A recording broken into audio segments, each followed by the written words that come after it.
जो दिल्ली में भी आंदोलन हुआ उसमें भी बड़ा सहयोग यहाँ के लोगों का भी रहा, बुलंदशहर का सारे आम लोगों का रहा और पूरी प्रेस मीडिया का रहा। आपने समय समय पे साथ दिया सारी मीडिया ने।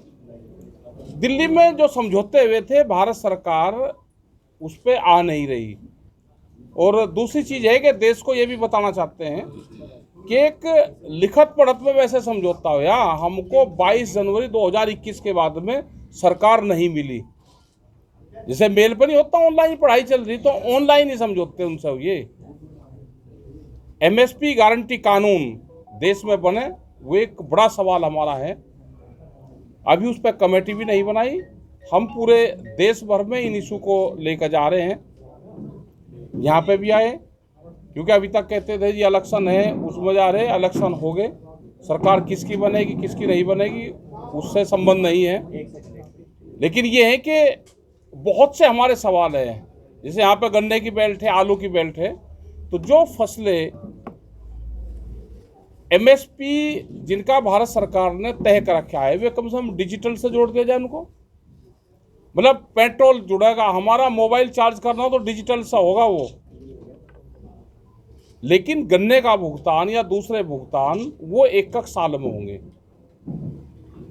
तो एक तो हमारी बड़ी डिमांड ये रहेगी कि जो गन्ना और हमारी फसलें हैं वो 11-11, 13-13 महीने में भुगतान ना हो उनका, वो ऑनलाइन हो जाए, वो हमारा ऑनलाइन हो।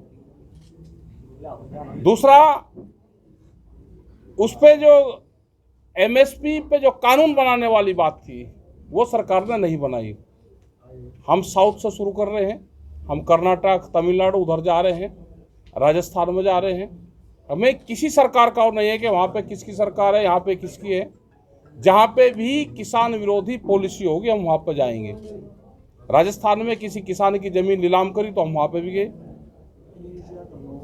हरियाणा में भी जा रहे, पंजाब भी जाएंगे और उत्तर प्रदेश में भी, सब जगह हम जाएंगे। सरकारों को काम करना पड़ेगा। सरकार हर जगह वोट तलाश कर रही है। अभी यूक्रेन का जो मामला है उसमें भी आदमी निकाल नहीं रहे वहां से बच्चों को, जो अपने आप आ रहे बॉर्डर से, जो खुले बॉर्डर है वहां से लेकर आ रहे, उनके साथ फोटो खिंचवा के देश की जनता को ये कर रहे हैं कि भाई हम लेकर आ रहे। मतलब हर रोज उनको दिखाना है, चर्चा मंत्री उनके लग रहे। तो इस तरह से तो काम चलने वाला है नहीं। आंदोलन, देश में एक बड़े आंदोलन की फिर जरूरत है और देश में एक बड़ा आंदोलन होगा। उसमें चाहे वो रेलवे के कर्मचारी हो, वो बैंक के कर्मचारी हो, क्योंकि सब संस्थाएं बेची जा रही है। प्राइवेट जो संस्था हैं वे लोग आ रहे हैं, उसमें बड़ी बड़ी कंपनियां आ रही है, तो उसका पूर्ण रूप से हम उसका विरोध करते हैं। देश का युवा बेरोजगार हो रहा है। 14 करोड़ लोग तो बच्चे वे हैं कि जो प्रधानमंत्री ने कहा कि 2 करोड़ नौकरियां हर साल देंगे, वो कहाँ गई? ये सारे सवाल हमारे हैं।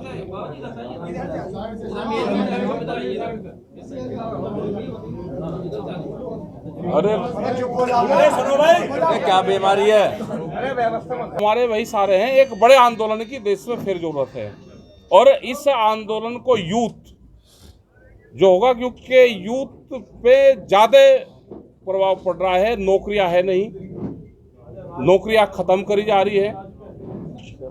तो ये आने वाले टाइम पे यूथ तैयार रहे इसके लिए। अभी यहाँ पे एक चीज और हम कह देते हैं, क्योंकि हर आदमी यहाँ पे वोटर भी हैं। हम कैंडिडेट और वो तो है नहीं, हम किसी के सपोर्टर नहीं है, लेकिन वोटर हैं। तो भाई अपनी वोट जिसको दी उसके घर तक पहुंचाने का काम भी जनता का ही है। अपनी निगाह रखना, ये धोखेबाजी करेंगे हम तो बताते हैं। गांव के लोगों ने हमको बता कि ये धोखेबाजी करेंगे तो अपना ट्रैक्टर लेके जाइए भाई। 9 और 10 तारीख को किसान अपनी छुट्टी रखें, अपनी जहां गिनती हो उसका पहरा दे। 9 तारीख में ट्रैक्टर लेकर वहां चले जाएं, अपना कंबल रिजाई विजाई लेकर जाएं, 2 दिन का खाने का राशन पानी लेकर जाएं, कान पे 4 अंगल ऊपर अपना कपड़ा वपड़ा बांध कर जाएं, रात को ठंड हो। तो ये सारी चीज कर 2 दिन के लिए अपना भाई पहरेदारी का काम भी कर ले। भाई जिसको वोट दी उसके घर तक भी पहुंचा दो। तो ये भी है, ये बेईमानी करेंगे।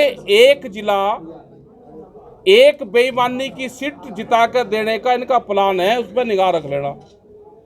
एक जिला एक सीट बेईमानी से जिताने का प्रोग्राम करेंगे, गिनती पक्की करवा लेना अपनी। हम तो नॉन पॉलिटिकल, हम तो बताते हैं कुछ भी, जो हमको गांव वालों ने बताया वो हमने आपको बात बता दी। ठीक है जी। बेईमानी की आशंका है क्या? हाँ, आशंका नहीं, पक्का है भाई, आशंका थोड़ा तो पक्की है बात। तो क्या कहना चाह रहे हैं किसानों से? किसान का ये है कि 2 दिन की छुट्टी किसान रख के 9 और 10 तारीख की छुट्टी रखा, अगर वोट दी है तो भाई अपनी गिनती ठीक करवाइए जाकर वहां। बेईमानी का किसान को कैसे पता चलेगा? पता चलेगा जब पहरेदारी ठीक रहेगी, गिनती पक्की करवाओ अपनी वहां पे। ये हारे हुए कैंडिडेट को जीत का सर्टिफिकेट देंगे। अगर बाहर पहरेदारी कमजोर होगी, चोर को रास्ता मिल गया जहां से उसने चोरी पहले करी जिला पंचायत में, वो उसी रास्ते से चोरी करने फिर आएगा। पहरेदारी मजबूत रखनी है अपनी। यानी प्रशासन भी पूरे प्रदेश का मिला हुआ है। प्रशासन तो सरकार की उस पर चलता है। यहाँ तो जज 150 जज तो यहाँ आरएसएस के भर्ती कर दिया देश में। ये देश आरएसएस नाम की एक संस्था इस देश को चलाएगी, उसका इस देश पे कब्जा हो चुका है। उससे अगर बचना है तो सब चीजों पे निगाह करनी पड़ेगी। सब संस्थाओं पर कब्जा हो चुका है, अनऑफिशियली कब्जा है एक किस्म से। नौकरी कहीं लग रही, आप जितने भी यूनिवर्सिटियां हैं उसके वीसी कौन लग रहे हैं, उनकी विचारधारा क्या है, उन्हें कहां से ट्रेनिंग ली है। इस देश को बेचने का प्लान बन रहा है। इसको बचाना है तो यूथ को आगे आना पड़ेगा। मुक्ति अभियान देश में चलेगा। मीडिया प्रेस के लोगों को भी मुक्त करवाना पड़ेगा, मीडिया हाउसों को भी मुक्त करवाना पड़ेगा। वो भी अभियान का हिस्सा हमारा है। लेकिन अपनी पहरेदारी मजबूत रखना। जिला पंचायत में जो व्यवहार हुआ था, जो सरकार ने जिला पंचायत में काम करा, उसने चोरी करी है, गुंडागर्दी करी है, जिस रास्ते से करी है उसी रास्ते से फिर करने की कोशिश करेंगे। ये गांव के लोगों ने बताया हमको। अपनी निगाह रखना, जो वोट दी उसके घर तक वोट पहुंचाने का काम करो। आपका राष्ट्रव्यापी आंदोलन कब से होने की संभावना है? 2022 में वैचारिक होगा, पूरे देश में हम जाएंगे, और आगे का फिर 2023 में उसमें कब होगा नहीं बताते। लेकिन अभी एमएसपी के नाम पे हम एमएसपी पे खरीद पूरे देश में हो, उसके उसमें तमिलनाडु, कर्नाटक, राजस्थान, मध्य प्रदेश, सब जगह हम जा रहे हैं। अब शुरू कर रहे हैं हम, इसी महीने से शुरू हो जाएगा मार्च से। सर, गन्ने के दाम के लिए क्या कहेंगे आप? पिछले काफी समय से गन्ने के दाम की मांग बढ़ा। गन्ने के दाम बढ़ाए नहीं, 25 रुपए बढ़ाए, लास्ट ईयर बढ़ाए हुए भी। गन्ने के भाव भी बढ़ने चाहिए। मांग तो हमारा जो CT+50 वाला फार्मूला है उसको लागू कर दो, उस पर 450 रुपये बैठेगा। अभी 6 चरणों का चुनाव हुआ है। 6 चरणों के चुनाव में आपको क्या लगता है किस ट्रेंड पे? ये सरकार से लोग नाराज तो है जनता, और ये कह रहे कि भाई जीतेंगे हम ही। ये किसी भी आदमी को ये कह देते हैं कि इसको जेल भेजूंगा, कोई भी नेता। क्या कोई भी लीडरशिप कोर्ट से भी बड़ी होगी? बगैर मुकदमे लिखाए, बगैर कोर्ट का फैसला करे, सरकार के लोग कहते हैं कि जेल भेजूंगा, तो क्या इसका मतलब ये कोर्ट से भी बड़े होंगे कि जो फैसला खुद सुना रहे हैं? तो इसलिए हमें इन पर शक होता है। सरसों का तेल 250 रुपये लीटर है और रिफाइंड पे 400 रुपये टिकट पे बढ़े हैं, तो महंगाई को लेकर के आपका? महंगाई का भी एक बड़ा इशू है, क्योंकि ये जो कानून आ रहा है, भारत सरकार ने वापसी लिया है, लेकिन बहुत स्टेट ने इसको वापसी नहीं लिया और अपने वहाँ पर लागू कर रहे हैं। इनका प्लान ये है कि माल को इकट्ठा करो। जैसे सरसों के रेट 8,500 रुपये क्विंटल तक थे, अभी सरसों के रेट 5,000 रुपये आगे, बहुत स्पीड से उसके दाम गिरे हैं। जैसे जैसे व्यापारी, जो बड़ा व्यापारी है, उसको खरीद करेगा और फिर महंगे में बेचेगा। यही तो 3 कानून में था। जी, रशिया यूक्रेन का युद्ध है, क्या भारतीय व्यापार और भारतीय कृषि पर इसका असर पड़ेगा? इनका असर तो नहीं पड़ेगा, लेकिन ये असर गिरवाएंगे। 7 तारीख के चुनाव के बाद में ये असर गिरना शुरू करेंगे। और हमने तो ये कहा कि यूक्रेन भारत भाई कभी भी बढ़ सकता है। यहाँ के हर जवान को ट्रेनिंग दे दो 1 साल की मिलिट्री की, यूक्रेन कभी भी बन सकता है। चारों तरफ से भारत घिरा हुआ है। देश में नौजवान है, उसको 1 साल की ट्रेनिंग दो। हमने 5 साल की ट्रेनिंग पुलिस की ले ली थी, इसीलिए पहले सबको ट्रेनिंग ले लेनी चाहिए। नहीं, कह रहे क्रूड महंगा होगा तो खेती डीजल अपना महंगा सब महंगा होगा, महंगाई बढ़ेगी। लेकिन साहब आपकी असर पड़ेगा। आपकी सरकार के खिलाफ जो लड़ाई है वो अभी और कितनी लंबी चलने वाली है? सरकार के खिलाफ तो लंबी चलेगी लड़ाई, सरकार के खिलाफ तो लड़ाई चलेगी लंबी। क्या आप ये मानने हैं कि आपको केंद्र सरकार ने धोखा दिया और आपको वहां से उठवाने के लिए नहीं, उठने का वो तो एक समझौता वहां पे हो गया। जो पेपर जो पर्चे दर्ज होने थे वे पर्चे वापसी होने की बात हुई थी, वो अभी पूरे नहीं करे। एमएसपी पे गारंटी कानून बनाने की एक कमेटी बननी थी, वो भी नहीं बनी। और 13 महीने आंदोलन चला। हम देश की जनता को ये बताएंगे कि 13 महीने आंदोलन चलाने के बावजूद भी क्या देश में कोई और संगठन है कि जो 13 महीने भारत सरकार और एक देश की राजधानी को घेर कर बैठ जाएगा? क्या इस तरह की तानाशाह सरकार देश में चाहिए? क्या एक दूसरा दुनिया का दूसरा किंग जोंग भारत में पैदा हो चुका है? क्या उसका नाम बताने की जरूरत है? तो ये सब देश की जनता को बताएंगे हम जाकर। लखीमपुर कांड में आरोपी की तो जमानत हो गई और जिसकी आप मांग कर रहे थे उसे जेल गया, वो जेल नहीं गया। जो मुख्य अभियुक्त था उसको बेल पे बाहर है, वो वोट मांग रहा है। क्या इसी तरह की व्यवस्था चाहिए? जो टैंक और जो जेसीबी कहीं बताते हैं कि सरकार की जेसीबी है, जो वोट नहीं देगा उसको डराने का काम कर रहे हैं। जिला पंचायत में यह हुआ कि कैंडिडेट ने वोट नहीं दी, मेंबर ने, तो उसका घर गिरवाना, या तो आ जाओ नहीं तो पर्चे दर्ज है। क्या जो ईडी है, क्या ये थाने हैं, ये इनके सेहत पर काम कर रहे हैं? क्या उनकी अपनी कोई सोच नहीं रही है? क्या देश में आईपीसी और जो जितनी भी जो धाराएं हैं या संविधान का यहाँ पे मजाक उड़ाया जा रहा है? लेकिन साहब 10 तारीख के बाद कोई कह रहा है गर्मी निकाल दी जाएगी, कोई कह रहा है चर्बी उतार दी जाएगी। इस तरह की इस तरह की जो भाषाएं का इस्तेमाल हो रहा है, तो किसी उसको जो उच्च पद पर बैठे हुए हैं उनको शोभा नहीं देता। तो इनमें फिर उनमें कोई फर्क नहीं रहा। ये सरकारी गुंडागर्दी है और सरकारी गुंडागर्दी देश में नहीं चलेगी। क्या आपको ऐसा लगता है कि चुनाव के बाद में आपकी भी घेराबंदी सरकार कर सकती है? और कर लो घेराबंदी। आंदोलन वालों की तो घेराबंदी नहीं होगी तो आंदोलन कहीं का? आंदोलन वालों की तो घेराबंदी होनी चाहिए। एक मुद्दा पलायन का छाया रहा है पूरे चुनावों में। योगी वो पलायन बंद होगा, क्या है पलायन का इशू चला ही नहीं। वो वहां से कराने से और वहां से चलता है मुजफ्फरनगर से। जिन स्टेडियम में ये मैच होते थे वहां की जनता ने वो स्टेडियम तोड़ दिए, लेकिन उन्होंने ये देश में जहां कारोबार हो रहा है, ये सरकार ऐसी है उन कारोबारों को खत्म करती है।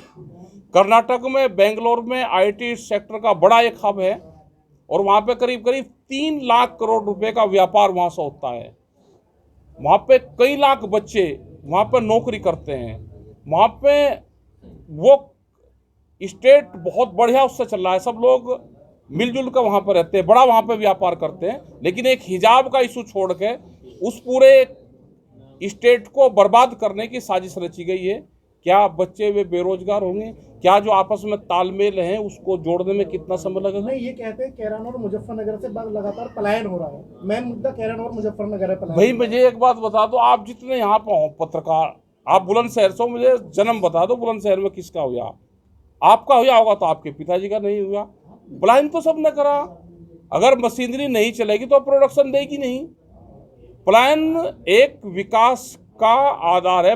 विकास प्लान से ही शुरू होता है। खौफ से प्लान है। कोई नहीं हुआ खौफ से प्लान। जिनका वे बार बार बताते हैं वो तो व्यापार कर रहे हैं। वहाँ एक गाजियाबाद में रह रहा है, एक भाई रुड़की में रह रहा है, बड़े व्यापार कर रहे हैं। योगी जी कहते हैं कि भारतीय किसान यूनियन किसानों को बरगला रही है और उन्हें भगाया जा रहा है।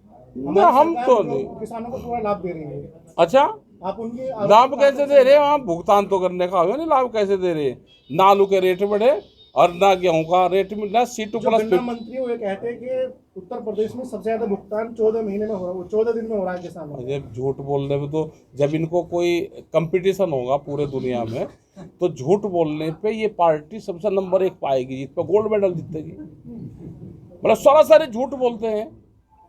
भाई गन्ना मंत्री अपना बता दे उसका भुगतान हो गया उसके परिवार का या नहीं हुआ, वो बता दे कितने दिन में उसका हुआ।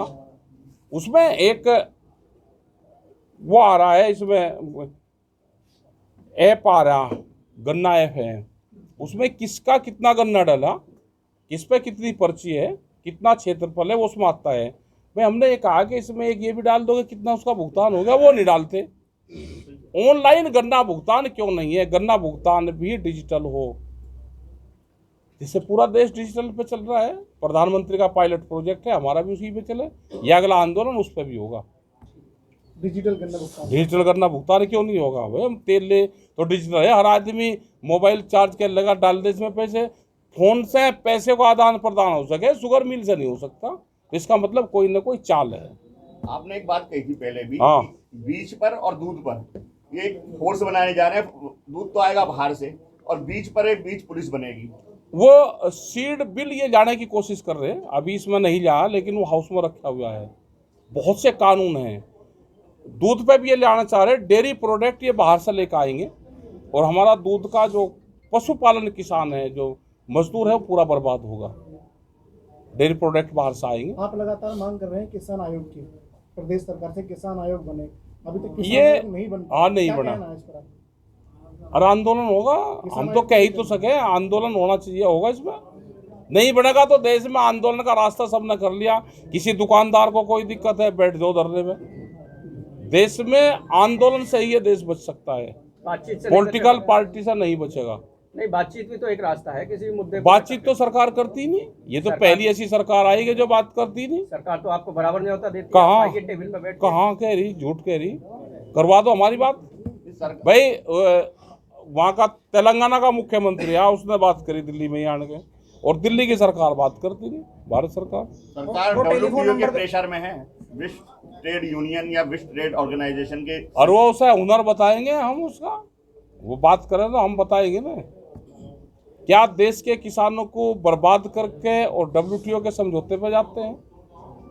हमारा एग्रीकल्चर प्रोडक्ट है, ये भी बाहर जा सकता है। क्या इस पे कोई काम हो रहा है? यहाँ पे एग्रीकल्चर सेक्टर में कोई काम नहीं हो रहा। देश में कितना क्षेत्रफल है, कितने कौन सी फसल उगती है, कितनी जनसंख्या है, कितने की जरूरत है, कोई डाटा हमारे पास में सरकार के नहीं है। सिर्फ एक डाटा है कि वोट कैसे मिलेगी, वोट का डाटा है कि वोट कैसे मिलेगी, कौन से फार्मूले से वोट मिलेगी। इसी पे ही देश में काम हो रहा है पॉलिटिकल पार्टी को।